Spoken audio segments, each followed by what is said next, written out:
Assalamualaikum warahmatullahi wabarakatuh. Kami di sini akan menjelaskan tentang Kerajaan Demak yang beranggotakan Putra Aziza Zohra dan Ratu Salwa Alawiyah. Awal terbentuknya Kesultanan Demak adalah kadipaten di bawah Kerajaan Majapahit yang tercatat menjadi pelopor penyebaran agama Islam di Pulau Jawa. Kesultanan Demak adalah kerajaan Islam pertama di Pulau Jawa yang didirikan pada akhir abad ke-15. Pendiri Kerajaan Demak adalah Raden Patah, putra Prabu Brawijaya, raja terakhir Kerajaan Majapahit. Latar belakang berdirinya Kerajaan Demak disebabkan karena runtuhnya Kerajaan Majapahit pada tahun 1478. Kerajaan Majapahit runtuh dan kemudian di tahun 1500 berdirilah Kerajaan Demak yang dipimpin oleh Raden Patah. Dengan bantuan dari Wali Songo, Raden Patah membangun Kerajaan Demak menjadi pusat perdagangan dan penyebaran Islam. Dengan bantuan dari Wali Songo, Raden Patah membangun Kerajaan Demak menjadi pusat perdagangan dan penyebaran Islam. Pendidikan Islam di Kerajaan Demak. Pada masa awal penyebaran Islam di wilayah kekuasaan Demak, yaitu di akhir abad ke-15, kondisi masyarakat Jawa pada umumnya sedang dalam keadaan buruk seiring dengan melemahnya situs politik dan ekonomi kerajaan-kerajaan yang berkuasa saat itu. Kekuasaan Majapahit yang menguasai Jawa sudah diambang kehancuran ketika penyebaran Islam mulai tumbuh. Kehidupan masyarakat juga sangat terpengaruh oleh imbas krisis ekonomi yang dialami kerajaan. Akhir abad ke-15 memang disebut-sebut sebagai masa akhir kekuasaan Majapahit. Pada masa sulit ini, pengaruh kerajaan sudah melemah. Pelaksanaan ritual keagamaan Hindu pun sudah semakin jarang dilaksanakan oleh rakyat biasa. Seraya dengan ini, para pedagang Islam dan guru-guru agama berdatangan dari berbagai daerah. Pendidikan Islam mulai memainkan perannya. Kehidupan politik Kerajaan Demak. Kerajaan Demak berdiri kira-kira tahun 1478. Hal itu didasarkan pada saat jatuhnya Majapahit yang diperintah oleh Prabu Kertabumi Brawijaya V dengan ditandai Cendra Sengkala, serna ilang kertanding bumi. Artinya, tahun 1400 Saka atau tahun 1478 Masehi. Para wali lalu sepakat untuk menobatkan Raden Patah menjadi raja di Kerajaan Demak dengan gelar Senapati Jimbung Adubarahman Panembahan Palembang Sayyidin Patana Agama. Untuk jabatan pati diangkat Kiai Wanapala dengan gelar Manangkurat. Kerajaan Demak berkembang menjadi kerajaan besar di bawah kepemimpinan Raden Patah pada tahun 1481 sampai 1518. Negeri-negeri di pantai utara Jawa yang sudah menganut Islam mengakui kedaulatan Demak. Kehidupan pemerintahan Kerajaan Demak. Sistem pemerintahan Kerajaan Demak yaitu sistem teokrasi.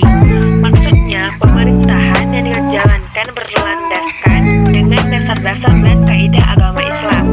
Beberapa raja yang pernah memimpin menerapkan sistem yang sama, namun dengan hasil yang berbeda. Kehidupan ekonomi Kerajaan Demak. Perekonomian Demak berkembang ke arah perdagangan maritim dan agraria. Ambisi Kerajaan Demak menjadi negara maritim diwujudkan dengan upayanya merebut Malaka dari tangan Portugis. Namun, upaya ini ternyata tidak berhasil. Perdagangan antara Demak dengan pelabuhan-pelabuhan lain di Nusantara cukup ramai. Demak berfungsi sebagai pelabuhan transit atau penghubung daerah penghasil rempah-rempah dan mempunyai sumber penghasilan pertanian yang cukup besar. Suara selanjutnya diisi oleh Ratu Salwa Alawiyah. Kehidupan sosial Kerajaan Demak. Kehidupan sosial masyarakat Kerajaan Demak sudah berjalan teratur. Pemerintahan diatur dengan hukum Islam. Akan tetapi, norma-norma atau tradisi-tradisi lama tidak ditinggalkan begitu saja. Keadaan sosial di Demak tidak jauh berbeda dengan masa kekuasaannya Majapahit. Kehidupan budaya Kerajaan Demak. Hasil kebudayaan Kerajaan Demak merupakan kebudayaan yang berkaitan dengan Islam. Hasil kebudayaannya yang cukup terkenal sampai sekarang masih tetap berdiri adalah Masjid Agung Demak. Masjid itu merupakan lambang kebesaran Demak sebagai kerajaan Islam. Masjid Agung Demak selain kaya dengan ukiran-ukiran bercirikan Islam juga memiliki keistimewaan, yaitu salah satu tiangnya dibuat dari kumpulan sisa-sisa kayu bekas pembangunan masjid itu sendiri yang disatukan atau fatal. Faktor keruntuhan Kerajaan Demak. Kematian Adipati Unus ternyata menjadi awal dari perayaan keluarga kerajaan. catatan Ali Al-Azim dalam kerajaan-kerajaan Islam di Jawa, Sultan Trenggana dengan gelar Sultan Ahmad Abdul Arifin dinobatkan menjadi pemimpin Demak setelah kematian Pangeran Saberangkol pada 1521. Akan tetapi diberitahukan juga bahwa Sultan Trenggana membunuh Pangeran Sekar menjadi calon kedua Raja Demak sebelum pelantikan tersebut.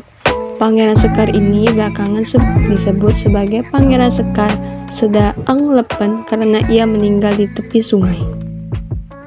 Dalam jurnal konflik Kerajaan Demak setelah wafatnya Sultan Trenggono tahun 1546 sampai 1549, Muhammad Yusuf Sumarno dan Sri Handayani menyebutkan Pangeran Sekar dibunuh melalui tangan Sultan Prawoto, anak Sultan Trenggana yang menintahkan seorang utusan.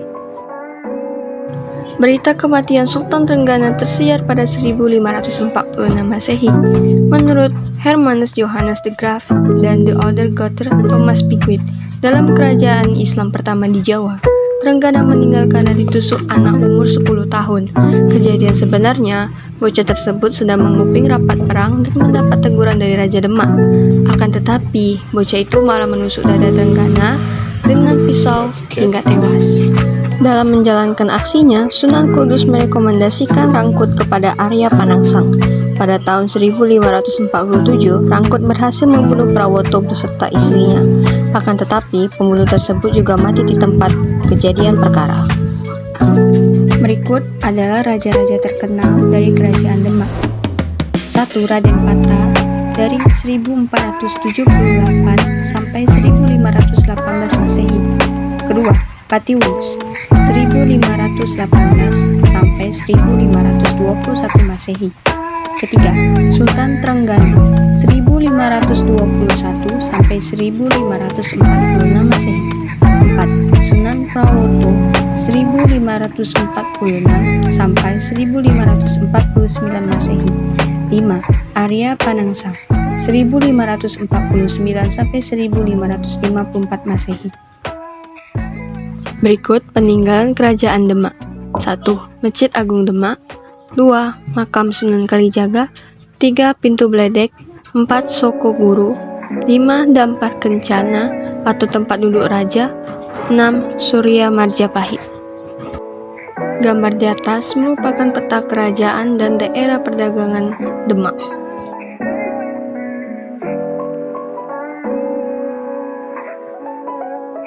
Sekian dari kami mohon maaf bila ada salah kata atau salah penyebutan tempat dan nama-nama tokoh di atas.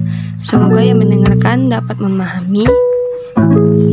Video ini diedit dan diisi suara oleh Putri Aziza Zaura dan Ratu Salu Alawiyah.